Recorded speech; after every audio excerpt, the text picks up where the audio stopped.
صلی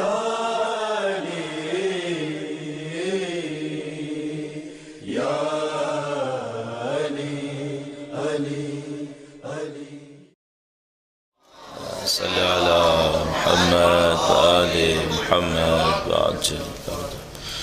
اعوذ باللہ من الشیطان الرجیم. بسم اللہ الرحمن الرحیم. الحمد للہ رب العالمین والصلاة والسلام علی سید الانبیاء والمرسلین حبیب الہ العالمین ابی القاسم محمد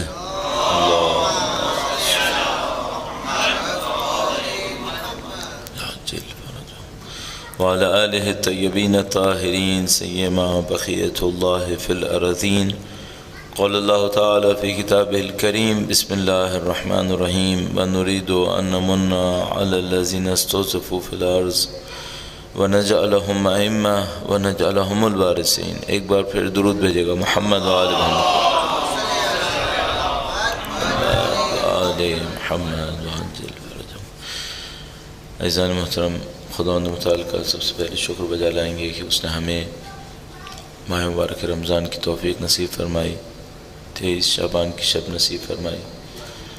نہیں معلوم خداوند متعال کے نظام نے اس شب قدر کے صدقے میں اگلے سال کے لیے ہماری کیا تجویز کیا، اس امید کے ساتھ کہ انشاءاللہ ہماری قلیل حقیر عبادات کو خداوند متعال اپنی بارگاہ میں قبول فرمائے اور ان دعاؤں کے صدقے میں اپنے لطف و کرم، اپنی عنایت کے صدقے میں ہمیں اگلا سال اطاعت اور فرما برداری کا سال نصیب فرمائے انشاءاللہ. خداوند متعال اسی سال میں وقت کے امام کے ظہور کا دن دیکھنا نصیب فرمائے انشاءاللہ.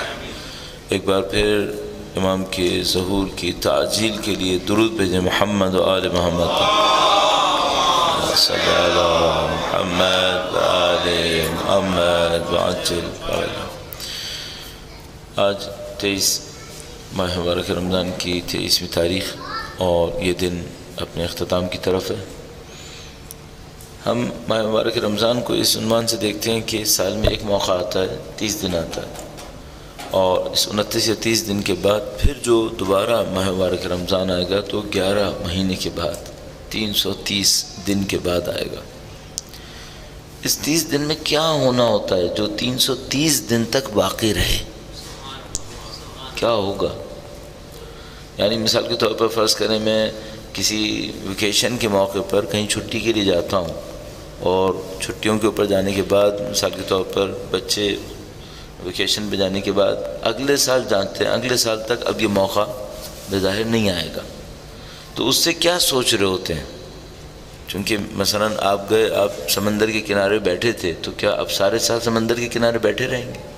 نہیں، 2-3 دن میں واپس آ جائیں گے، ہفتے بھر میں واپس آ جائیں گے. تو ہونا کیا ہے؟ تو بچے کہتے ہیں کہ بھئی اس کی ایک فیلنگ ہے اور وہ فیلنگ سارے سال ہمارے ساتھ باقی رہے گی. مثلا اس کی کچھ پکچرز لے لیتے ہیں، کچھ ویڈیوز بنا لیتے ہیں، اس کے کلپس وغیرہ ہوتے ہیں، وہ کہتے ہیں یہ اگلے سال تک ہمارے ساتھ یہ فیلنگ باقی رہے گی. اچھا، ہم سب کو پتہ ہوتا ہے کہ اگر بچوں کو ویکیشن میں بھی کہیں نہیں لے کے گئے، جیسے کہ میں نہیں لے کے گیا اس سال، تو یہ بہت اچھا کام نہیں ہوتا. بچے اس کو یاد رکھتے ہیں کہ فلاں سال کی چھٹیوں میں کہیں نہیں گئے تھے، اور اب چاہے اس کی وجہ کوئی بھی ہو، آپ کی کوئی بھی عذر ہو آپ کا، ان کے نزدیک وہ عذر قبول نہیں ہوتا. میں اس ویکیشن والے معاملے کو سوچتے ہوئے اپنے لیے سوچتا ہوں کہ ماہ مبارک رمضان سے مجھے کیا ملنا ہے جو 330 دن تک چلے گا. اچھا، ایک اور مشکل بھی ہے، کل رات شب قدر تھی، آج رات اس کا کوئی اثر ہے؟ تو اگر کوئی چیز ایک رات نہیں چلی تو 330 رات تک کیسے چلے گی؟ ہوگا کیا؟ اچھا، آج تو 23واں دن ہے، یہ 7 دن کے بعد سب ختم ہو جائے گا. 7 دن کے بعد سب برابر ہو گیا، معاملہ ختم، ماہ مبارک رمضان ختم، آپ اپنے گھر، ہم اپنے گھر. ہونا کیا ہے پھر؟ تو ہمیں یہ سمجھ میں آتا ہے کہ اچھا اس میں کچھ تو ایسا ہوگا کہ جو سارے سال چلنا ہو. وہ کیا چیزیں ہیں ان کی طرف میں پوائنٹ آؤٹ کرنا چاہ رہا ہوں تاکہ اس کی طرف ہم توجہ دے دیں. اس سے پہلے یہ ماہ مبارک رمضان ختم ہو، ہم کسی نتیجے تک پہنچ جائیں اور وہ چیزیں ہمارے ہاتھ میں آ جائیں جو در حقیقت پورے سال تک چلنی ہے. درود بھیجے گا محمد و آل محمد صلی علی محمد و آل محمد وعجل فرجهم. اچھا ہم لوگ جو 5-10 دن کے لیے کسی جگہ پہ جاتے ہیں تبلیغ کے لیے سمجھ لیجیے درس دینے کے لیے، ہماری خواہش یہ ہوتی ہے کہ یہ جو اثر ہمارا ہو یہ بھی 10 دن نہ رہے، ہمارا اثر بھی بعد تک رہے۔ اچھا کیوں ہم اثر بعد تک دیکھنا چاہتے ہیں؟ بالکل ایسے ہی جیسے اگر مجھ سے کوئی کہے کہ بھئی تم 10 دن کا ثواب کما کے یہاں سے جانا چاہتے ہو یا سال بھر کا، تو میں کہوں گا میں سال بھر کا سوال کما کے جاؤں گا، ایسے تھوڑی کہ میں 10 دن کا کما کے چلا جاؤں گا۔ مجھے ایک اچھے انویسٹر کی طرح پلاننگ کرنی چاہیے جس کے پاس کیپٹل کم ہوتا ہے لیکن ریٹرن زیادہ چاہتا ہے۔ تو میرا کیپٹل 10 دن ہے لیکن مجھے ریٹرن پورے سال چاہیے، تو میں کیا کروں گا؟ میں یہ کروں گا کہ جو میرے آڈینس ہیں ان کے اندر کوئی ایسی ترکیب بناؤں، کوئی ایسی تبدیلی ڈالوں کہ میرے جانے کے بعد بھی اس کا اثر چلتا رہے، پھر اس کا ثواب مجھے ملتا رہے گا۔ اچھا ماہ مبارک رمضان کے ساتھ بھی یہی ہونا ہے۔ ماہ مبارک رمضان نے ہمارے بیہیویئر کے اندر، ہمارے ایٹیٹیوڈ کے اندر کوئی ایسی چینج کریٹ کرنی ہے کہ 1 سال تک اس کا امپیکٹ رہے۔ اچھا پھر ایک اور مشکل بھی ہے، بعض اوقات کیا ہوتا ہے، مثال کے طور پر آپ 20 دن کے لیے کہیں ٹریولنگ پہ جا رہے ہیں، آپ کو پتہ ہے راستے میں کچھ نہیں ملنا ہے، پتہ نہیں کبھی آپ نے ایسا کوئی اتنا لمبا تو نہیں کیا ہوگا، 1-2 دن کا تو شاید کیا ہوگا، مثلا آپ کسی کیمپنگ پہ گئے، وہاں آپ سے کہا جاتا ہے کہ بھائی جو 2 دن آپ نے گزارنے ہیں نا، اس کا جو کچھ کھانا ہے وہ یہیں سے لے کے جانا ہے۔ ہم کرتے تھے ہم لوگ، مثلا ایران میں ہم لوگ کبھی کیمپنگ میں جاتے تھے تو وہ لوگ کہتے تھے بھائی ایسا ہے یہ جو بیس ہے نا یہ فائنل بیس ہے، اب اس کے بعد جو نیکسٹ کیمپ ملے گا وہ 2 دن بعد ملے گا، تو جس کو جتنا کھانا ہے ہمیں کوئی پرابلم نہیں ہے، لیکن اٹھانا خود ہی ہے، خود ہی اٹھاؤ۔ تو اگر تم کہتے ہو کہ مجھے ہر کھانے میں 5 پاؤنڈ چاہیے تو 5 پاؤنڈ اٹھاؤ، لے کے جاؤ، 2 دن کا کھانا اٹھا کے لے کے جاؤ، پھر تم کو پتہ چلے گا کہ کھانا کہتے کسے۔ تو ہر آدمی سوچتا تھا کہ ایسی کوئی چیز اٹھائے کہ جو کم وزن کی ہو، کیلوریز زیادہ دے دے تاکہ پیچھے کمر پہ بوجھ کم ہو جائے، ہر آدمی یہی سوچتا تھا۔ مجھے ماہ مبارک رمضان سے کوئی ایسی چیز کمانی ہے جو ماہ مبارک رمضان کے بعد بھی چلے۔ پھر ایک اور مسئلہ بھی ہے، اس کو کنزیوم نہیں کرنا ہے، اگلے سال دوبارہ 0 سے شروع نہیں کرنا ہے، اگلے سال اگلے اسٹیٹ سے کم از کم شروع کرنا ہے، ورنہ اگر یہی میں کرتا رہا کہ یہاں سے لیا وہاں 0 پہ پہنچ گیا، پھر دوبارہ شروع کیا، پھر 0 پہ پہنچ گیا، تو 50 سال میں ترقی کہاں ہوئی؟ پھر تو 0 کا 0 رہ گیا۔ بس آپ سمجھیں ہمارے پاس 2 ٹاسک ہیں، نمبر 1 ماہ مبارک رمضان اسی مہینے میں ختم نہ ہو جائے، چلے نمبر 1، اور چلے بھی ایسا نہ چلے جو کنزیوم ہو جائے اور اگلے ماہ مبارک رمضان پہ ختم ہو جائے، بلکہ نہیں، وہ جب ہم اگلے ماہ رمضان پہ پہنچیں تو اس پہلی سے اونچی جگہ پر ہوں تاکہ ترقی نصیب ہو۔ یہ کیسے ہوگا؟ یہ کیسے ہوگا؟ اس کو حاصل کرنے کے لیے کیا کرنا پڑے گا؟ اس کو ہمیں بہت سوچنا پڑے گا۔ دیکھیں میں نے آپ کی تقریباً 7-8 منٹ لے لیے صرف اس بات کو بتانے کے لیے کہ آپ کو اور مجھے کرنا کیا ہے ماہ مبارک رمضان کے بعد۔ بس 2 باتیں سمجھ میں آتی ہیں۔ پہلی بات تو یہ کہ ماہ مبارک رمضان کا اثر اسی رمضان میں ختم نہ ہو، نمبر 1۔ نمبر 2 یہ چلے، نمبر 2 چلے اور چلنے پر کنزیوم نہ ہو، چلنے پر بچے۔ کب تک بچے؟ اگلے سال کی پہلی ماہ مبارک رمضان تک، اور اس سال کی پہلی رمضان کے مقابلے میں اگلے سال کے ماہ رمضان ہم بہتر پوزیشن میں ہوں، ورنہ تو ترقی نہیں ہوئی، پھر کوئی ترقی نہیں۔ اچھا اس کا ورسٹ کیس کیا ہوگا؟ ورسٹ کیس یہ ہوگا کہ میں ماہ مبارک رمضان کے پہلے دن جتنا اچھا میرے اندر دین کے لیے طلب تھی اب وہ بھی نہیں رہی ہے، یہ ورسٹ کیس ہے، میری طلب ختم ہو گئی۔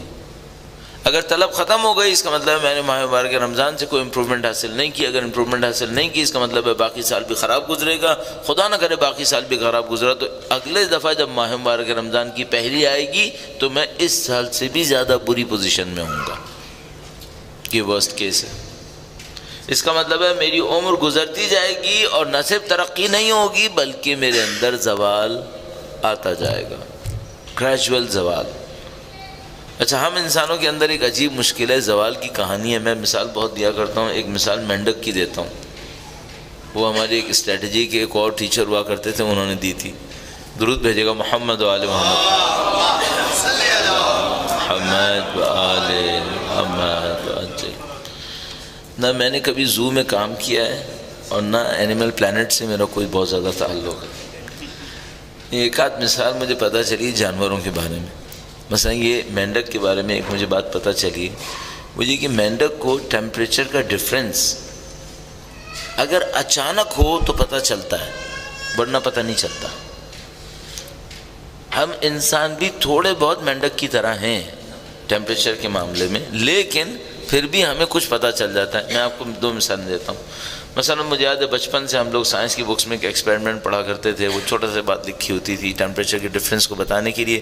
کہتے تھے پہلے آپ ٹھنڈے پانی میں ہاتھ ڈالیں، آپ کا ہاتھ ٹھنڈا ہو جائے گا، پھر اس کو اچانک گرم پانی میں ڈال دیں، کیا فیل ہوا آپ کو؟ تو آپ کہیں گے مجھے زیادہ گرم فیل ہوا، جبکہ اگر نارمل سے اس میں ڈالتے تو اتنا گرم فیل نہیں ہوتا۔ تو کہتے ہیں کہ ہمارے ہاتھ جو ہیں، ہماری جو سینسز ہیں ٹیمپریچر کو ریسیو کرنے کے لیے اتنی کوئک نہیں ہے، اتنا اچھے نہیں ہیں۔ اگر آپ ایک تھرمامیٹر لیں گے تو اس کے مقابلے میں زیادہ ایکوریٹ ہوں گے آپ، چونکہ آپ کی فیلنگز جو ہیں وہ آپ کو اتنا اچھا ساتھ نہیں دیتی بعض اوقات۔ تو لیکن ابھی بھی ایسا ہے، مثال کے طور پر اگر میں اپنا ہاتھ پانی میں ڈالے رہوں اور پانی ٹھنڈا ہو اور اس کے بعد گرم پانی کوئی کھول دے اور یہ پانی آہستہ آہستہ گرم ہوتا جائے، تو ایک موقع پر پہنچ کر میں اپنا ہاتھ نکال لوں گا، ناقابل برداشت ہو جائے گا میرے لیے۔ بالکل ایسی پتہ نہیں یہاں پہ ہوتا ہے نہیں ہوتا، کبھی آپ شاور میں نہا رہے ہوتے ہیں، اچانک پانی ہلکا ہلکا ٹھنڈا ہونا شروع ہو جاتا ہے، ہوتا ہے یہاں پر بھی۔ تو ہم سمجھتے صرف پاکستان میں ہوتا ہے، یہاں پر بھی ہوتا ہے۔ تو اب جناب وہ اچانک ٹھنڈا ہوتا ہے، باہر آ جاتے ہیں، لیکن مینڈک یہ نہیں کر سکتا، مینڈک یہ نہیں کر سکتا۔ اگر آپ کسی مینڈک کو گرم پانی میں ڈالیں، ہلکے گرم پانی میں، اور نیچے سے پانی کو گریجولی ابالتے رہیں، گرم کرتے رہیں، یہ مینڈک گرم پانی میں ابل کے مر جاتا ہے، اس کو پتہ نہیں چلتا۔ گرم پانی میں ابل کے مر جاتا ہے، مینڈک کو پتہ نہیں چلتا۔ اب میں آپ کی خدمت میں عرض کروں، کلچر کے اعتبار سے قومیں ایسی ہیں، کلچر کے اعتبار سے قومیں ایسی ہیں، یہ گندے پانی میں ابل کے مر جاتی ہیں، ان کو پتہ ہی نہیں چلتا، مر جاتی ہیں۔ ابھی آج صبح یا کل صبح میں ڈان کے، چونکہ میرے گھر پہ ڈان اخبار آتا ہے، میں اسے پڑھا کرتا ہوں، میری عادت پڑ گئی، تو جب میں باہر جاتا ہوں تو اس کا ای پیپر ویب سائٹ پہ پڑھتا ہوں۔ تو میں اس کا ای پیپر پڑھ رہا تھا تو ڈان کے اندر ایک کالم آتا ہے 50 سال پہلے، ایگزیکٹلی 50 ایئرز بیک کیا ہوا تھا، ان کا اخبار چلتا تھا تو وہ پچھلے والے سے نکال کے لگاتے ہیں اس کے اندر۔ تو اس میں پڑھ رہا تھا 1964 میں اس ٹائم پر ٹیلی ویژن آیا تھا، 1964 میں ان دنوں میں ٹیلی ویژن آیا تھا۔ اس کی براڈ کاسٹ پہلے لاہور اور ڈھاکہ سے شروع ہوئی تھی، اور کراچی کے بارے میں ایکسپیریمنٹل بیسس پہ کرنے کے بعد انہوں نے کہا تھا اس کو بھی کچھ کریں گے۔ ایک جاپنیز کمپنی کو ٹھیکہ دیا گیا تھا جس نے اس کام کا کوئی پیسہ نہیں لیا تھا، خدمت خلق کی خاطر اس نے ٹیلی ویژن ہمیں دے دیا تھا، کوئی پیسہ نہیں لیا تھا اس نے، اور کہا کہ ہم آپ کو یوں ہی دے دیتے ہیں، پسند آئے تو لے لینا، نہیں پسند آئے کوئی بات نہیں، ہمارے پیسے ضائع۔ ان کو پتا تھا کہ افیون کہیں سے تو لگانی ہے نا۔ اچھا جب ٹی وی آیا تھا تو اتنا وحشت ناک تھا جتنا ابھی ہے نہیں، ہم گندے پانی میں ابل گئے اور مر گئے اور ہمیں پتہ ہی نہیں چلا، سب کے ساتھ ایسا ہی ہوا ہے۔ یہ جو 50 سال پہلے انگلینڈ میں ٹیلی ویژن آیا تھا تو اتنا وحشت ناک نہیں تھا، حتیٰ امریکہ وغیرہ کے اندر اتنا وحشت ناک نہیں تھا، یہ شروع میں اتنا خراب نہیں ہوتا۔ ہماری دنیا پہنچی کہاں ہے، ہم پہنچے کہاں ہیں؟ ابھی آپ جس ملک کے اندر بیٹھے ہیں نا، اس ملک کے اندر ایک بہت بڑے آدمی کو کوئی میڈل نہیں دیا جاتا تھا کیونکہ وہ ہومو سیکسول تھا، لارنس آف عربیہ، جس نے برٹش امپائر کی وہ خدمت کی جو سینکڑوں سال میں کسی جاسوس نے نہیں کی تھی، لارنس آف عربیہ کو کوئی میڈل نہیں دیا گیا، اور اس وجہ سے نہیں دیا گیا تھا کہ اس کے اندر یہ اخلاقی ڈیفیسٹ ہے، اس وجہ سے اس کو میڈل نہیں دیا جائے گا، اور آج جو یہ کرے اس کو میڈل دیا جائے گا، اس کو میڈل دیا جائے گا۔ یہ قومیں اچانک نہیں ابلتی ہیں، آہستہ آہستہ گندے پانی میں ابلتی ہیں۔ اچھا مجھے ایک اور ڈر لگا ہوا ہے، مجھے کہ مبارک رمضان ختم ہو گیا اور میں گندے پانی میں ابلتا رہا تو مجھے پتہ چلے گا؟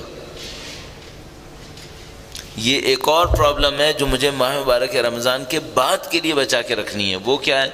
وہ یہ کہ میرے پیرامیٹرز ڈیفائنڈ ہوں جن سے مجھے اپنے آپ کو ایویلویٹ کرتے رہنا ہے. ڈیفائنڈ پیرامیٹرز، ان پیرامیٹرز کی بیس پر میں اپنے آپ کو ایویلویٹ کرتا رہوں گا کہ بھائی میں اسپرٹ آف رمضان سے دور ہوں یا نزدیک ہوں. میں نے جان بوجھ کے یہ جملہ استعمال کیا، اس میں دو مذاق ہوئے. میں ایک دفعہ دبئی میں تھا ماہ مبارک رمضان کے لیے، تو وہاں پہ ایک میلہ ٹھیلا لگا ہوا تھا، بڑی شاپنگ وغیرہ یہ وہ، اور اس کے ایڈورٹیزمنٹ بورڈز کے نیچے لکھا تھا دی ٹرو اسپرٹ آف رمضان. یہ چند سال پہلے کی بات ہے دبئی میں. اور ابھی سن لیجئے، 2 دن پہلے، بالکل 2 دن پہلے کسی نے مجھے ایک پکچر بھیجی جس کے اوپر قطر ایئرپورٹ کی ایک ڈسکاؤنٹ سیل کی ایک امیج تھی جس کے نیچے لکھا ہوا تھا رمضان کریم، اور اوپر لکھا تھا buy 1 get 2 and that was whiskey.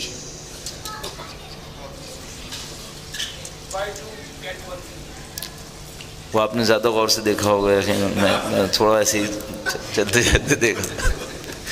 یہ میری غلطی ہے، مجھے غور سے دیکھنا چاہیے کہ بھئی کیا لکھا ہوا ہے، لیکن یہ ہوتا ہے بعض وقت. ایک پروموشن لگی ہوئی تھی، رمضان کریم نیچے لکھا ہوا تھا،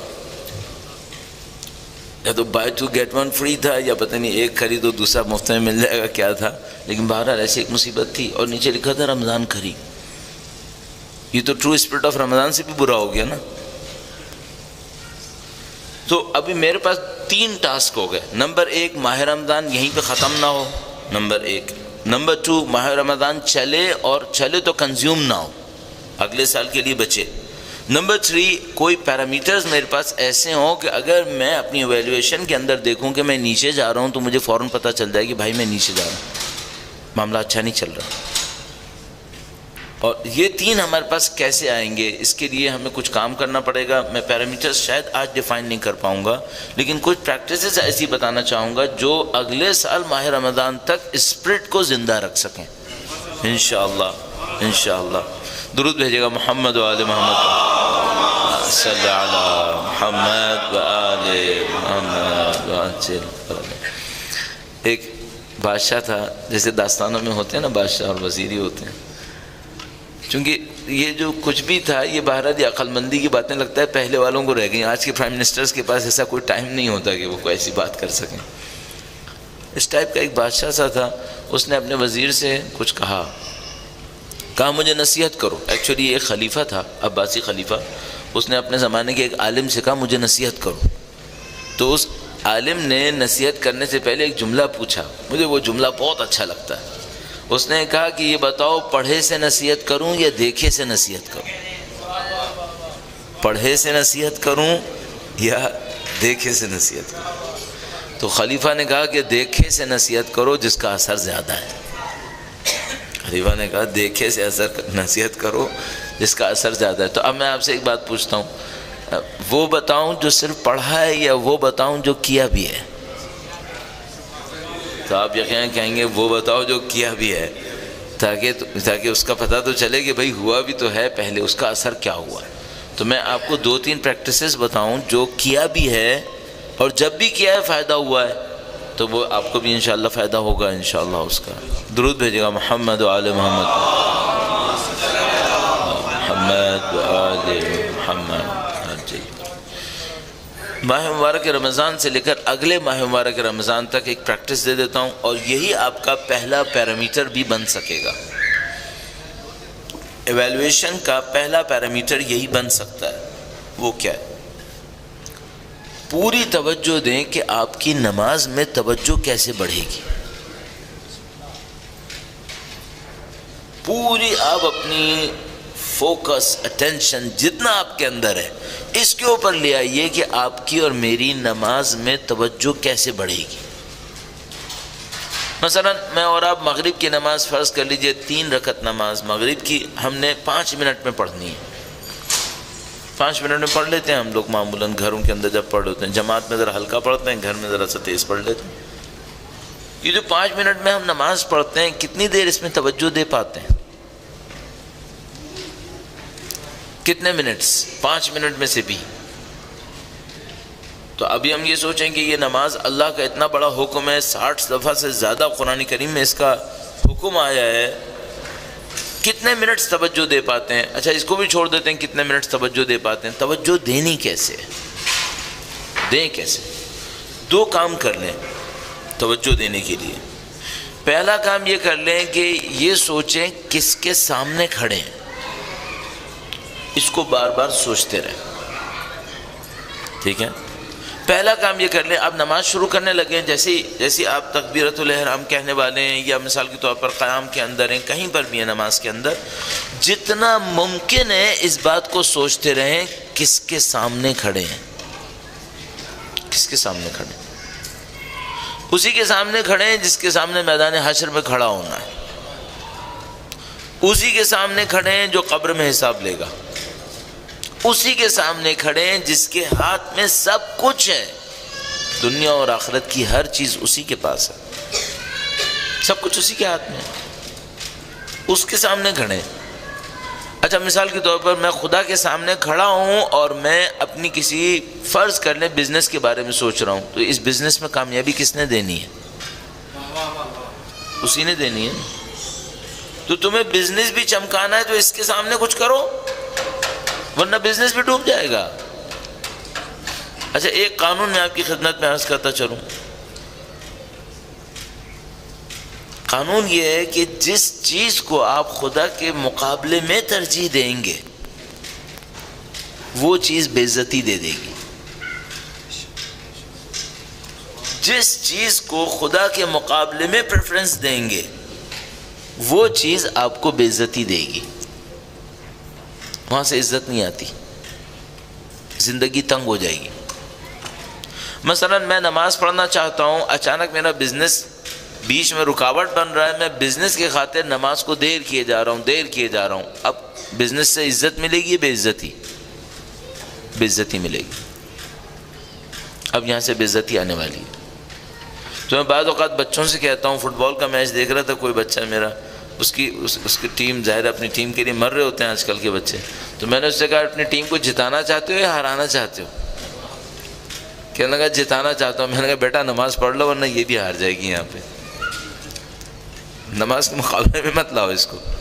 اچھا ایک اور بات مجھے پتہ ہے، بعض اوقات میں نماز میں خدا کے مقابلے میں کسی چیز سے مجھے خوشی ملنے والی ہوتی ہے، نعوذ باللہ تعالیٰ، جو نہیں مل سکتی لیکن میں سوچ رہا ہوتا ہوں کہ ملنے والی ہے۔ مثلا کسی چیز میں مجھے بہت مزہ آ رہا ہے، کوئی پروگرام دیکھ رہا ہوں جس میں مزہ آ رہا ہے، کسی بندے سے ملا ہوں جس سے بہت مزہ آ رہا ہے، کوئی کتاب پڑھ رہا ہوں جس سے بہت مزہ آ رہا ہے، اب میں دیکھتا ہوں اگر میں خدا کی طرف جاؤں تو یہ مزہ ہاتھ سے نکل جائے گا۔ تو ابھی پھر میں ایک اور بات بتاؤں گا، ہر وہ لذت جس کو خدا کے مقابلے میں لینے کی کوشش کریں گے اس لذت سے کچھ نصیب نہیں ہوگا، وہ لذت بھی جائے گی۔ ہر چیز جو خدا کے مقابلے میں لائیں گے نا اس سے کچھ نہیں ملے گا، اس سے معاملہ خراب ہو جائے گا۔ اور ہماری زندگی میں بہت سارے معاملے اسی وجہ سے خراب ہوتے ہیں کہ ہم اس کو خدا کے مقابلے میں لے آتے ہیں، خدا کے مقابلے میں نہ لائیں، صحیح چلتا رہے گا۔ پہلا کام یہ کریں اپنی نماز کے اوپر توجہ دے دیجئے۔ نماز پہ توجہ کیسے دیں گے؟ میں نے آپ کی خدمت میں عرض کیا، یہ سوچ کر توجہ دیں کہ کس کے سامنے کھڑے، اس کو زیادہ سے زیادہ سوچیں، اور ساتھ میں یہ قانون ذہن میں رکھیے گا کہ آپ کہیں اور سوچ رہے ہیں نا تو جس کے بارے میں خدا کے مقابلے میں سوچ رہے ہیں وہ آپ کے ساتھ نہیں رہے گی، اس سے آپ کو بے عزتی ملنے والی، آپ کو کوئی فائدہ نہیں ہوگا۔ بس پہلا کام یہ کریں۔ دوسرا کام کیا کریں؟ نماز میں توجہ دینے کے لیے جتنا ممکن ہے اپنے الفاظ کے کم سے کم معنی کو سوچتے رہیں، جتنا ممکن ہے۔ مثال کے طور پر میں نے ہاتھ کھڑے کیے، میں نے کہا اللہ اکبر۔ اللہ اکبر کا مطلب تو پتہ ہے نا، عربی جاننا تھوڑی ضروری ہے اس کے لیے۔ بسم اللہ الرحمن الرحیم معلوم ہے، الحمدللہ رب العالمین یہ بھی معلوم ہے۔ شاید بعض چیزوں کے اوپر توجہ نہ ہو، بحول اللہ وقوتہ اقوم واقعد، بہت خوبصورت جملہ ہے، اللہ کی مدد سے، اس کی طاقت سے کھڑا ہوتا ہوں اور بیٹھتا ہوں، کتنا خوبصورت جملہ۔ جتنا ممکن ہے نماز کے مفاہیم پر، ترجموں پہ کم از کم توجہ دیتے رہیں۔ مفہوم ایک چیز ہوتی ہے، ٹرانسلیشن ایک اور چیز ہوتی ہے. کانسیپٹس ایک مسئلہ ہے، ٹرانسلیشن ایک اور مسئلہ ہے. چلو اگر کانسیپٹس پہ توجہ نہیں دے سکتے، کم سے کم ٹرانسلیشن پہ تو توجہ دے سکتے ہیں. ٹرانسلیشن پہ توجہ دیں. اچھا یہ بھی میں ابھی آپ کی خدمت میں عرض کروں گا کہ اگر تھوڑی دیر کے لیے توجہ باہر نکل جائے پھر کیا کریں. اس کے لیے ایک ریکمنڈیشن آیت اللہ بہجت کی. چونکہ ہم لوگ یہ کہتے رہتے ہیں نماز پہ توجہ دو، نماز پہ تو سامنے والا کہتا ہے بھائی میں توجہ دینا چاہتا ہوں، ابھی میں تکبیرہ کہتا ہوں میرا دماغ کہیں اور چلا جاتا ہے. اب اس کے لیے میں کیا کروں؟ آیت اللہ بہجت نے اس کا ایک سولوشن دیا، وہ میں بھی عرض کروں گا. یہ دو باتیں ہو گئیں. آپ نماز پڑھنے کھڑے ہوئے ہیں، چل پہلے ان کی ریکمنڈیشن عرض کر دوں، شاید ان کے ذکر کے صدقے میں بھی کچھ برکت ملتی ہے. میں نے دیکھا یہ جو بڑے علماء ہیں نا، ان کا نام بھی ذکر کرو تو اس سے برکت ملتی ہے. ان کے روح میں تاثیر ہے کوئی نہ کوئی. انہوں نے اہل بیت کی شاگردی میں اتنا کچھ لے لیا ہوتا ہے، ان کا کوئی نہ کوئی اثر پڑ جاتا ہے. درود بھیجے گا ان کی روح کی بلندی کے لیے بھی اور اپنے اعمال کی قبولیت کے لیے.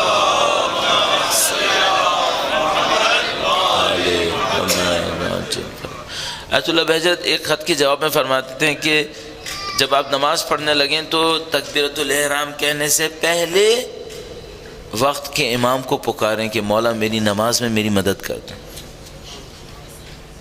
مجھے آپ کی نصرت چاہیے، مجھے آپ کی نصرت چاہیے. بھائی اگر میں دنیا میں تھوڑا سا مجھے لاس ہونے لگتا ہے تو میں مدد کے لیے بلاتا ہوں یا نہیں بلاتا ہوں؟ میرا پاؤں سلپ ہونے لگتا ہے میں کہتا ہوں یا علی مدد. کوئی بچہ کہیں گرنے لگتا ہے میں کہتا ہوں یا علی مدد، خدا اس کو سنبھال دے مولا کے صدقے میں، مولا نہ مدد کریں اس کی. تو یہ جو میں نماز پڑھنے والا ہوں یہ اس میں مدد نہیں چاہیے مجھے، اس میں مدد چاہیے. وہ کہتے تھے تکبیرۃ الاحرام کہنے سے پہلے وقت کے امام کو ان سے توسل کرے کہ مولا میری نصرت فرما دے. نمبر ایک. نمبر دو ریکمینڈ کرتے تھے، یہ عجیب ٹرک ہے، بہت ٹرکی کام ہے. وہ کہتے تھے نماز اس طرح شروع کرو پوری انٹینشن کے ساتھ کہ میں نماز میں توجہ دوں گا، بغیر انٹینشن کی شروع نہیں کرنا. پوری توجہ کے ساتھ شروع کرو کہ میں توجہ دوں گا. تم نے کہا اللہ اکبر، توجہ تھی، بسم اللہ الرحمن الرحیم، ابھی فرض کرو الحمدللہ تک پہنچتے پہنچتے توجہ غائب ہو گئی. 2 جملے صرف توجہ رہی. کہ نہیں کوئی بات نہیں، ایک اور کام کرو. جیسے ہی یاد آئے نا کہ میرا دماغ نکل گیا ہے، دوبارہ وہیں پر توجہ کو دوبارہ شروع کرو. وہ کیسے؟ مثلا میں نے شروع کیا بسم اللہ الرحمن الرحیم الحمدللہ رب العالمین، ابھی میں نے اتنا ہی جملہ کیا تھا، کوئی چیز دماغ میں آ گئی، چلا گیا دماغ. پھر دوسری رکعت کے حمد پڑھتے وقت اچانک یاد آیا کہ دیکھو ایک رکعت میں ذہن سے نکل گیا، تو اب کیا کروں؟ اب دوبارہ زیرو سے جیسے شروع کر لیا. میں نہیں کہہ رہا نماز دوبارہ سے شروع کریں، نماز تو وہیں پہ رکھیں گے، توجہ کو دوبارہ سے شروع کریں. اگر ہاتھ سے نکل بھی گیا تھا تو کوئی بات نہیں، اب جب یاد آ گیا تو وہاں سے دوبارہ شروع کرو. اپنی توجہ کو، اپنی اٹینشن کو دوبارہ وہاں پر لے کر آئے. مثلا دوسری رکعت شروع کر رہا تھا، الحمدللہ پڑھتے پڑھتے یاد آیا کہ دیکھو میں نے سوچا تھا توجہ دوں گا لیکن توجہ نہیں دی، پہلی رکعت ایسی نکل گئی، تو کہوں کوئی بات نہیں، اب یہاں سے دوبارہ شروع کرتا ہوں، اہدنا الصراط المستقیم، دوبارہ توجہ شروع کرتا ہوں. تو اب کیا کریں؟ اگر آپ کو شیطان کہیں لے کے بھی جاتا ہے تو جیسے ہی دماغ میں آ رہا ہے دوبارہ وہیں سے اپنے اوپر گرفت کر لیں، اپنے اوپر پکڑیں، پکڑ کے دوبارہ نماز کو اچھی توجہ سے پڑھنا شروع کریں. فائدہ کیا ہوگا؟ آہستہ آہستہ میری اور آپ کی توجہ کا ٹائم بڑھنا شروع ہو جائے گا، توجہ کا ٹائم بڑھنا شروع ہو جائے گا. اور یہ عزیزان محترم، یہ میں آپ کو مختلف علماء کے اقوال سے، تجربے سے، سب چیزوں سے بتا رہا ہوں. اگر آپ کی نماز میں توجہ باقی ہے نا تو اس کا مطلب ہے آپ کا دین مضبوط ہے. اور اگر نماز میں توجہ کم ہوتی جا رہی ہے تو چاہے کچھ بھی ہو اپنے اندر فوراً سمجھ جائیے گا میرا دین کمزور پڑ رہا ہے، میرا دین کمزور پڑ رہا ہے. اس میں کوئی تکلف تعارف نہیں کر رہا ہوں آپ کے سامنے. کیوں نہیں کر رہا ہوں؟ چونکہ یہ بہت بڑی حقیقت ہے کہ اگر ہماری اور آپ کی نماز میں توجہ کم ہو رہی ہے تو واقعاً دین کم ہو رہا ہے، واقعاً دین کم ہو رہا ہے. آپ اس کو بڑھائیں، کسی بھی طریقے سے بڑھائیں. مثال کے طور پر میں یہ سوچوں چونکہ میں بہت بزی آدمی ہوں نا اس لیے میری توجہ کم ہو رہی ہے، نہیں، یہ ایکسکیوز صحیح نہیں، بالکل غلط بات ہے. بزی کس کے لیے ہو؟ خدا کے لیے، شیطان کے لیے؟ اگر خدا کے لیے بزی ہو تو تمہاری یہاں توجہ بڑھنی چاہیے تھی. اس کا مطلب ہے خدا کے علاوہ کسی اور چیز کے لیے بزی ہو گئے ہو. اگر خدا کے لیے میں اور آپ بزی ہوتے تو ہماری توجہات یہاں بڑھنی چاہیے تھی. اگر خدا کی بارگاہ میں قبول ہوتا ہے تو خدا اپنے نزدیک بلاتا ہے یا دور بھیجتا ہے؟ نزدیک بلاتا ہے. آپ کی اور ہماری توجہ یقیناً بڑھنی چاہیے. بس کن باتوں میں توجہ بڑھے؟ نمبر 1 کس کے سامنے کھڑے، نمبر 2 کیا بات کہہ رہے ہیں، نمبر 3 ایک اور بات آپ کی خدمت میں عرض کروں گا اتنا، اور میں آپ کو ابھی بھی خدمت میں عرض کرتا چلوں، آپ کو کوئی بھی کہے نا کہ کسی اور کام کرنے سے دین بڑھتا رہے، نماز پہ توجہ نہ بھی ہو تو چلے گا، گارنٹی سے کہہ رہا ہوں غلط بات ہے، یہ غلط بات ہے. یہاں پہ بڑھانا پڑے گی. اور آپ کو اور ہمیں پتہ ہے مولا عامل المومنین کی توجہ کیا تھی، اہل بیت اطہار علیہ السلام کی توجہ کیا تھی، جنگ کے اندر بھی کیا توجہ تھی، یہ مجھے اور آپ کو سب پتہ ہے. واقعات دوبارہ یاد دلانے کی بھی ضرورت نہیں ہے، ہم سب کو پتہ ہے.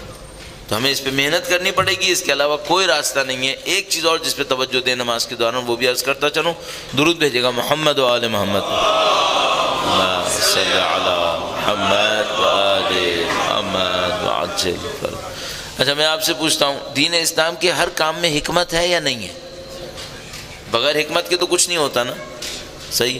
تو ابھی یہ جو خداوند متعال نے کہا اللہ اکبر کہنے کے لیے ہاتھ یہاں تک اٹھاؤ، اس کی حکمت کیا ہے؟ اس کی حکمت ہونی چاہیے نہیں ہونی چاہیے؟ ہونی چاہیے. کیوں نہیں ہونی چاہیے؟ ہونی چاہیے. تو کیا حکمت ہے؟ حکمت ڈھونڈیں آپ اور میں، حکمت ڈھونڈیں. مثال کے طور پر آپ رکوع کے اندر کھڑے ہیں، آپ رکوع کے اندر ہیں، آپ کی کمر سیدھی ہونی چاہیے یا ٹیڑھی میڑھی ہونی چاہیے؟ سیدھی ہونی چاہیے. کیوں ہونی چاہیے؟ گردن جھکی ہوئی ہو یا اس طرح سیدھی ہو؟ مستحب کیا ہے؟ سیدھی ہو. کیوں سیدھی ہو؟ کیا ہونا ہے اس سے؟ اچھا اب آپ فوراً میڈیکل سائنسز کا فلاں کیمیکل یوں ہو جائے گا، مجھے اس سے ابھی کوئی سروکار نہیں ہے. میڈیکل میں کون سا کیمیکل کہاں جائے گا؟ مجھے اسپریچول سے سروکار ہے، ابھی مجھے اسپرٹ سے سروکار ہے. ابھی ان سب کی حکمت ہونی چاہیے. اس کی خاطر کتابیں لکھی گئی ہیں، اس کی خاطر بیانات لکھے گئے. چھوٹی سی اگر کسی نے کتاب پڑھنی ہے تو کم از کم آیت اللہ 10 غیب کی کتاب ہے، خاشعین کی نماز. اگر میرے بس میں ہوتا نا تو میں دنیا کے تمام دینی طالب علموں سے کہتا جس دن دینی طالب علم بنو سب سے پہلے یہ کتاب پڑھ لو. ابھی دینی طالب علم نہ بنے تو نہ پڑھے، نہیں وہ بھی پڑھ لے، فائدہ ہوگا اسے. خاشعین کی نماز اس کو پڑھے. اور کسی نے اعلیٰ مفاہیم پہ جانا ہے، اسرار الصلاۃ آیت اللہ خمینی کی اسرار الصلاۃ، بہترین کتاب. تھوڑا سا اس کے اوپر بھی توجہ دیں، ان کی مصلحتیں کیا ہیں. میں بہت تیزی سے 1-2 اسٹیپس آپ کی خدمت میں عرض کرتا ہوں، شاید مجھے پتہ ہی اتنا ہوگا لیکن بہرحال بہت تیزی سے کرتے ہیں چونکہ نماز کا وقت بھی آپ کا نزدیک ہونے والا ہے. بہت زیادہ چیزیں بتانے سے بھی فائدہ نہیں ہوتا، لوگوں کے دماغ سے نکل جاتی ہیں. 1 گھنٹے کے بعد جو ہے وہ 20% سے زیادہ باقی نہیں رہتا ہے. تو ہم لوگ کوشش کرتے ہیں بٹس اور پیسز کے اندر دیں، اچانک ایک دم سے برسٹ نہ مار دیں، ورنہ اس سے کوئی فائدہ نہیں ہوتا. نماز میں آپ نے توجہ دینی ہے. آپ کو میں نے سیکوینس ساری بتائی کہ ماہ مبارک رمضان کے بعد آپ نے کرنا کیا ہے. آپ توجہ دیں گے. توجہ کس پہ دیں گے؟ ایک تو یہ کہ آپ خدا کے سامنے کھڑے ہیں، اس کو بار بار سوچیں گے، اور دوسرا یہ کہ جو آپ جملے ادا کر رہے ہیں جملوں کا مطلب کیا ہے، اور تیسری بات یہ کہ ان اعمال کی مصلحتوں پر، جس کو میں بھی آپ کی خدمت میں عرض کروں گا. اچھا یہ سارے جو کچھ میں نے آپ سے کہا یہ آپ کب کریں گے؟ ابھی 10-15 منٹ کے بعد، 20 منٹ بعد ابھی کرنا ہے آپ نے. ایسا نہ ہو میں کہہ دوں میں بھی نہ کروں آپ بھی نہ کریں، یہ نہیں ہونا ہے. جب ابھی مغرب کی نماز پڑھیں گے تو سب مل کے جد و جہد کریں گے کہ اس پہ توجہ دیں گے انشاءاللہ تعالی، تو ہماری نماز انشاءاللہ اللہ کے نزدیک بلند ہو جائے گی انشاءاللہ. درود بھیجیے گا محمد و آل محمد، صلی علی محمد. ایک آیت اللہ قراتی بہت مذاق بھی کرتے رہتے ہیں نا درس وغیرہ کے اندر. تو وہ کہتے تھے، ایک دفعہ درس کہیں پہ دے رہے تھے، کہنے گے کہ تم نے دیکھا ہے بیماریاں کیسے پھیلتی ہیں؟ تو بیماریوں کو ایک وائرس کسی کو لگ جاتا ہے، اس وائرس سے سب کو بیماری پھیل جاتی ہے. تو یہ دشمن جو برائی پھیلاتا ہے کیسے پھیلاتا ہے؟ کسی ایک کو کسی گند میں مبتلا کر دیتا ہے، باقی مچھلیوں کو سبھی گندا کر دیتا ہے. تو کہنے لگا اب آپ لوگ یہ کام کرو، آپ اچھائی کا وائرس پھیلاؤ. کہنے گا آپ اچھائی کا وائرس پھیلاؤ. تو ابھی آپ تصور کریں جتنے لوگ یہاں بیٹھے ہیں، اگر ان کی نمازیں امپروو ہو گئیں تو آپ کی کمیونٹی کی اسپریچول انوائرمنٹ پہ فرق پڑے گا یا نہیں پڑے گا؟ سب پہ فرق پڑ جائے گا. ایک رات میں فرق پڑ سکتا ہے. اس کا مطلب کیا ہے؟ اگر ہم تھوڑی سی محنت کریں تو شاید پورے لوٹن کی اسپریچولیٹی کے اوپر اثر ڈال سکتے ہیں. یہ کر سکتے ہیں ہم لوگ؟ مصلحتیں کس قسم کی ہیں خداوند متعال کے نظام کے اندر؟ مثال کے طور پر بہت تیزی سے اگر بیان کریں تو کہتے ہیں جب آپ تکبیرۃ الاحرام کہیں نا، ہاتھوں کو کان تک لے کر آئیں اور کہیں اللہ اکبر، تو جو ہاتھ آپ کان تک لے گئے اس کا مطلب کیا ہے؟ خدا میں تیرے سامنے سرنڈر کرتا ہوں، میں تیرا بندہ ہوں، میں جو کچھ کیا غلط کیا، میں سرنڈر، میں تیرا تابعدار ہوں۔ اگر گناہ کیا ہے نا تو بغاوت میں نہیں کیا ہے، غلطی سے کیا ہے، سرنڈر کرتا ہوں، باغی نہیں ہوں، گناہ گار ہوں۔ ایک دفعہ انسان ریبیلین ہوتا ہے نا، وہ کچھ اور ہوتا ہے، اس کی سزا کچھ اور ہوتی ہے، ایک دفعہ صرف ایک گناہ گار ہوتا ہے۔ تو میں خدا سے کہتا ہوں خدا میں باغی نہیں ہوں، میں گناہ گار ہوں، یہ دیکھ تیرے سامنے سرنڈر کر رہا ہوں، میں کچھ نہیں ہوں۔ اللہ اکبر خداوند متعال کی کبریائی۔ اب ذرا سوچیں کہ ہم نماز میں کتنی دفعہ اللہ اکبر کہتے ہیں، ایک دفعہ بھی کبریائی ذہن میں آتی ہے؟ ایک دفعہ بھی خدا کی بڑائی ذہن میں آتی ہے؟ اچھا خدا کی بڑائی کیا ہے؟ خدا کی بڑائی یہ ہے کہ 7 ارب انسانوں کو مائکرو سیکنڈ کے اندر ختم کر سکتا ہے۔ کتنی دیر لگانی ہے اسے؟ قرآن کریم میں ارشاد فرماتا ہے ہم نے جب کسی قوم کو سزا دینی ہوتی ہے تو ہم لشکر نہیں بھیجتے، زمین و آسمان ہمارا لشکر ہے، زمین و آسمان ہمارا لشکر ہے۔ مثال کے طور پر آپ لوگ اور ہم لوگ موویز وغیرہ کے اندر دیکھتے ہیں نا، کوئی آدمی یوں کھڑا ہوتا ہے، اس نے پتہ نہیں کسی نے اس کا تار نکال دیا، ٹھک سے نیچے گر گیا۔ خدا کو تو تار بھی نہیں نکالنا ہے، تار وار کچھ نہیں نکالنا ہے، اس نے صرف ارادہ کرنا ہے یہ کائنات نہ ہو، ختم، غائب، جیسے تھی ہی نہیں اصلا۔ 15 ارب سال سے ہم لوگ بیٹھے ہیں اس کائنات کو لے کے، 15 بلین ایئرز بگ بینگ کے بعد، ختم کرنے میں کتنی دیر لگے گی؟ مائکرو سیکنڈ بھی نہیں لگے گا۔ اس کو بنانے میں مائکرو سیکنڈ نہیں لگا تھا تو ختم کرنے میں کتنی دیر لگے گی؟ بنانے میں مائکرو سیکنڈ نہیں لگا تھا، جب یہ بنی تھی تو کیسے بنی تھی؟ یہ سب لوگ قبول کرتے ہیں کہ یہ جو بگ بینگ میں ایکسپلوژن ہوا تھا، دھماکہ ہوا تھا، کتنی دیر میں ہوا تھا؟ عجیب ہے واقعاً، یہ کہتے ہیں 1/1000 آف اے سیکنڈ میں ہوا تھا۔ 1 سیکنڈ کے 1 ٹریلین پیسز کریں اور اس 1 ٹریلین پیس کے 1 ٹریلین پیسز کریں، اس میں یہ دھماکہ ہوا تھا۔ میں تو مائکرو کہا ہے آپ کو، مائکرو تو بہت دور ہو گئی بات، اتنی دیر میں تو خدا پتہ نہیں کتنے 1 ٹریلین بگ بینگ کر چکا ہوتا۔ 1/1000 آف اے سیکنڈ کے اندر پوری دنیا خلق ہوئی ہے، ختم کرنے میں کتنی دیر لگے گی؟ 1/1000 آف اے سیکنڈ۔ یہ کبریائی ہے خدا کی، خدا کی کبریائی ہے۔ اللہ اکبر، خدا کی کبریائی کو سوچے اور کہ خدا تسلیم تیرے سامنے میں کچھ نہیں ہوں، حقیر فقیر ذلیل میں ہی ہوں۔ اس کے بعد جب کھڑے ہوں تو کیسے کھڑے ہوں؟ علماء بیان کرتے ہیں، مستحب ہے ہمارے پاس، عجیب جملہ ہے عزیزان محترم، استاد نے ہمارے ظہر عصر کے درمیان تھوڑا سا درس دیا کرتے تھے، بتایا ایک روایت موجود ہے ہمارے پاس، کہنے ایک روایت موجود ہے، ایک آدمی چھٹے امام کی خدمت میں حاضر ہوا، درود بھیجے گا محمد و آل محمد، محمد و آل محمد و آل۔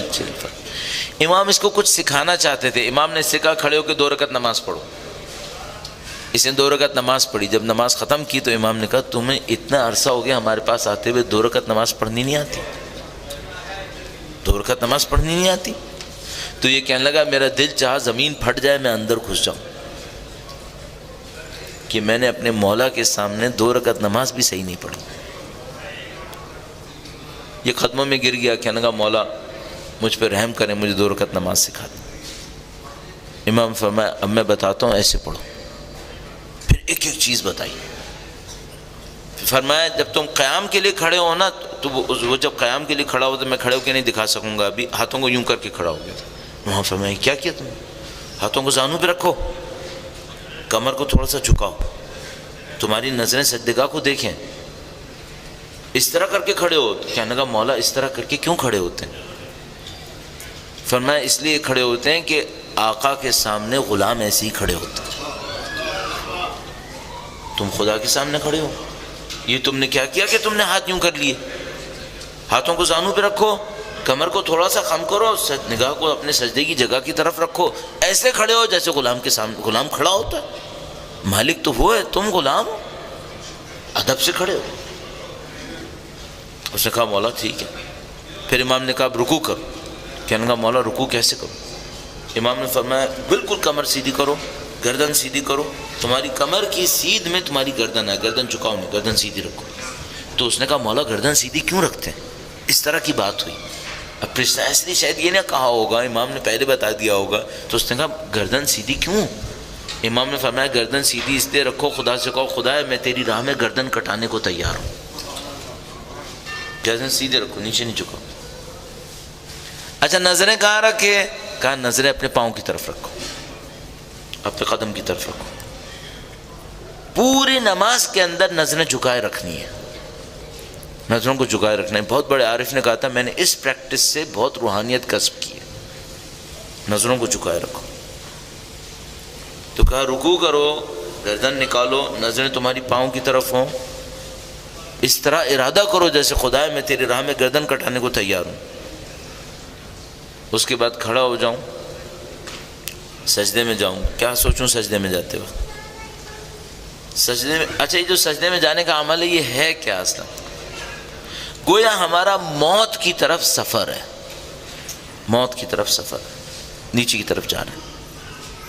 قبر بھی زمین کے نیچے رکھی جاتی ہے نا، تو ایسے جیسے کھڑے سے نیچے کی طرف گئے گویا موت کی طرف سفر کیا۔ تو میں خدا سے کہتا ہوں خدا میں تو مرنے کی طرف جاؤں گا ہی نا، میں تو اینڈ یہی نا کہ میں مروں گا۔ تو میں کھڑا ہوا اور نیچے جھکا اور سجدے میں گیا، اور سجدے میں کیا احساس کروں؟ سجدے میں کہوں خدا سے خدا ہے سب سے زیادہ جو ڈگنیٹی میرے پاس ہے نا میری فور ہیڈ میں ہے، میں اس کو تیرے سامنے تسلیم کرتا ہوں۔ میری ساری عزت، میری ساری ڈگنیٹی، میرا سارا آنر تیرے سامنے خاک میں مل گیا، میں کچھ نہیں، ایکسیپٹ کروں۔ سجدے میں جاؤں تو اپنی ذلت کو قبول کروں۔ بہت خوبصورت ایک مکالمہ ہے، بہت خوبصورت ایک مکالمہ۔ کسی نے پوچھا مولا، یہ شاید اسی روایت میں تھا یا کسی اور میں تھا، کہا مولا 2 سجدے کیوں کرتے ہیں؟ 2 سجدے کیوں کرتے ہیں؟ پھر کسی نے پوچھا مولا 2 سجدے کے درمیان میں استغفر اللہ کیوں کہتے ہیں؟ کہا 2 سجدے کیوں کرتے ہیں؟ 2 سجدے کے درمیان میں استغفر اللہ کیوں کہتے ہیں؟ امام نے فرمایا پہلا سجدہ ایسے ہے جیسے تم خاک سے اٹھے دنیا میں آئے، جب دنیا میں آئے نا تو تم خدا سے تھوڑا دور ہو گئے تو تم نے کہا استغفر اللہ، دوبارہ سجدے میں۔ کہا تمہارا دنیا میں اسٹے اتنا ہی ہے جتنا 2 سجدوں کے درمیان بیٹھے تھے، بس یہ تمہارا دنیا میں اسٹے۔ یہ وہ 60 سال ہیں جس کے لیے گردنیں کاٹ رہے ہو ایک دوسرے کی، اتنی حیثیت۔ کتنی حیثیت ہے اس کی؟ اتنی حیثیت ہے جیسے ایک سجدے سے اٹھے دوسرے سجدے میں دوبارہ ختم۔ اور اس درمیان میں خدا نے کیا منہ سے نکلوایا ہے؟ استغفر اللہ ربی واتوب الیہ۔ کیوں؟ جب میں اس دنیا میں آتا ہوں نا تو گناہ پہ گناہ، گناہ پہ گناہ، تو میں کہتا ہوں استغفر اللہ ربی واتوب، خدا تیری پناہ مانگتا ہوں، میں کہاں ہوں؟ فوراً دوسرے سجدے میں، اور دوسرے سجدے میں جا کر پھر اعتراف کرتا ہوں خدا میں کچھ نہیں ہوں۔ فرمایا جیسے یہ جو پہلا سجدہ ہے نا، جیسے تم مادی دنیا سے نکلے، مادی دنیا میں آئے، استغفر اللہ کا، دوسرے سجدے میں گئے، تو اس نے کہا مولا تو دوسرے سجدے سے سر اٹھایا یہ کیسا ہے؟ فرمایا یہ ایسے ہی ہے جیسے اب میدان حشر میں اٹھے ہو، اور میدان حشر میں اٹھنے کے بعد میں فوراً کیا کہوں؟ اشہد ان لا الہ الا اللہ۔ میدان حشر میں اٹھا ہوں، میدان حشر میں اٹھتے ہی خدا کے سامنے کہتا ہوں خدایا میں گواہی دیتا ہوں تو ہی معبود ہے، تیرے سوا کوئی معبود نہیں۔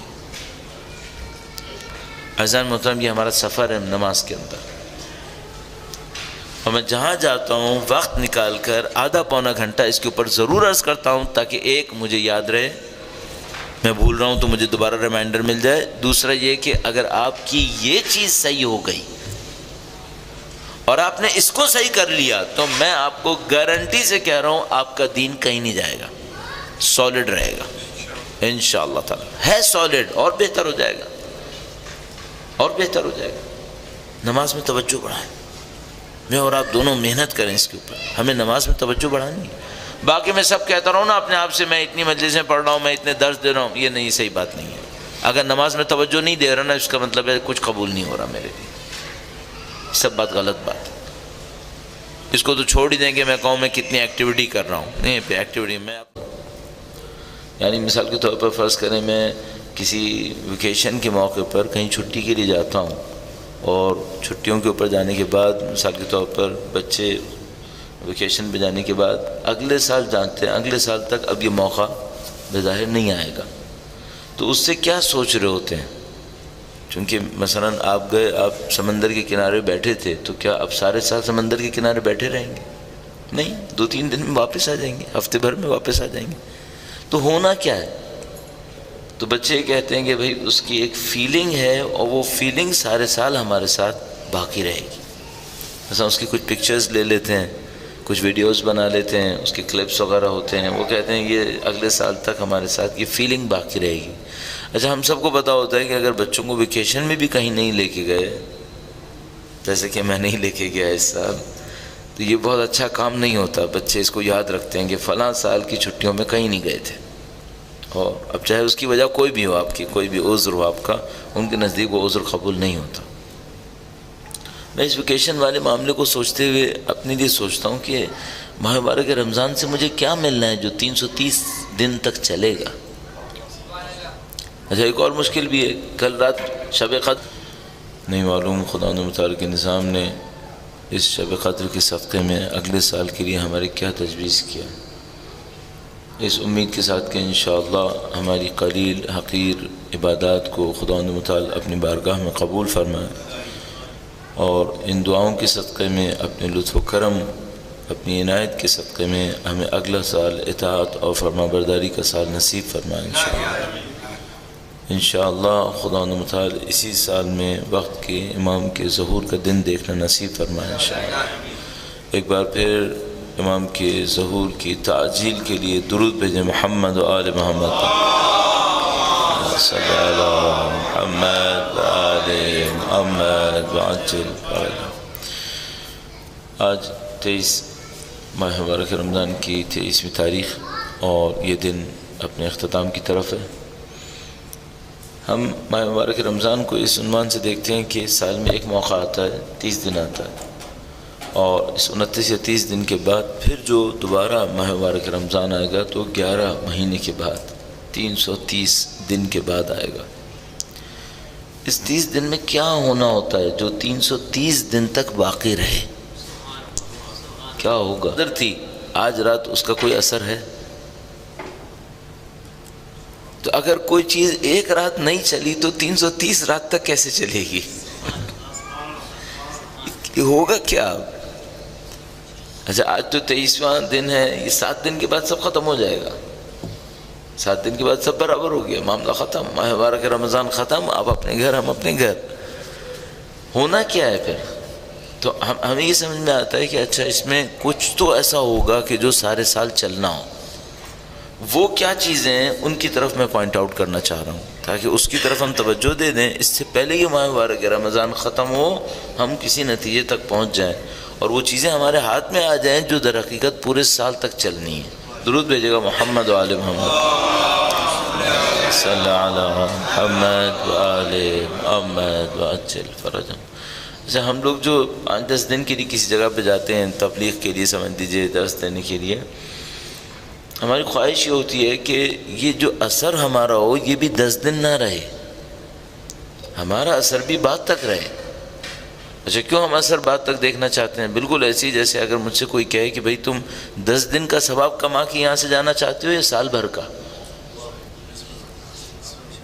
تو میں کہوں گا میں سال بھر کا سوال کما کے جاؤں گا، ایسے تھوڑی کہ میں 10 دن کا کما کے چلا جاؤں گا. مجھے ایک اچھے انویسٹر کی طرح پلاننگ کرنی چاہیے جس کے پاس کیپٹل کم ہوتا ہے لیکن ریٹرن زیادہ چاہتا ہے. تو میرا کیپٹل 10 دن ہے لیکن مجھے ریٹرن پورے سال چاہیے. تو میں کیا کروں گا؟ میں یہ کروں گا کہ جو میرے آڈینس ہیں ان کے اندر کوئی ایسی ترکیب بناؤں، کوئی ایسی تبدیلی ڈالوں کہ میرے جانے کے بعد بھی اس کا اثر چلتا رہے، پھر اس کا ثواب مجھے ملتا رہے گا. اچھا، ماہ مبارک رمضان کے ساتھ بھی یہی ہونا ہے. ماہ مبارک رمضان نے ہمارے بیہیویئر کے اندر، ہمارے ایٹیٹیوڈ کے اندر کوئی ایسی چینج کریٹ کرنی ہے کہ 1 سال تک اس کا امپیکٹ رہے۔ اچھا پھر ایک اور مشکل بھی ہے، بعض اوقات کیا ہوتا ہے، مثال کے طور پر آپ 20 دن کے لیے کہیں ٹریولنگ پہ جا رہے ہیں، آپ کو پتہ ہے راستے میں کچھ نہیں ملنا ہے، پتہ نہیں کبھی آپ نے ایسا کوئی اتنا لمبا تو نہیں کیا ہوگا، 1-2 دن کا تو شاید کیا ہوگا، مثلا آپ کسی کیمپنگ پہ گئے، وہاں آپ سے کہا جاتا ہے کہ بھائی جو 2 دن آپ نے گزارنے ہیں نا، اس کا جو کچھ کھانا ہے وہ یہیں سے لے کے جانا ہے۔ ہم کرتے تھے ہم لوگ، مثلا ایران میں ہم لوگ کبھی کیمپنگ پہ جاتے تھے تو وہ لوگ کہتے تھے بھائی ایسا ہے، یہ جو بیس ہے نا یہ فائنل بیس ہے۔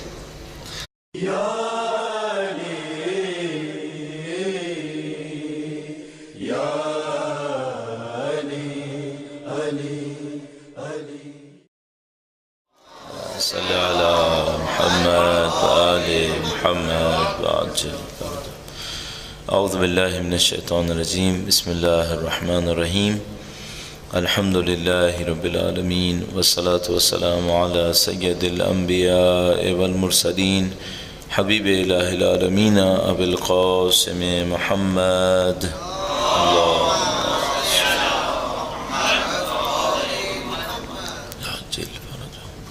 وعلى آلہ الطیبین الطاہرین سیما بقیۃ اللہ فی الارضین۔ قال اللہ تعالی فی کتابہ الکریم، بسم اللہ الرحمن الرحیم، ونريد ان نمن علی الذین استضعفوا فی الارض ونجعلہم ائمہ ونجعلہم الوارثین۔ ایک بار پھر درود بھیجے گا محمد وآل محمد وعجل فرجہ۔ عزیزان محترم، خداوند متعال کا سب سے پہلے شکر بجا لائیں گے کہ اس نے ہمیں ماہ مبارک رمضان کی توفیق نصیب فرمائی، 23 شعبان کی شب نصیب فرمائی۔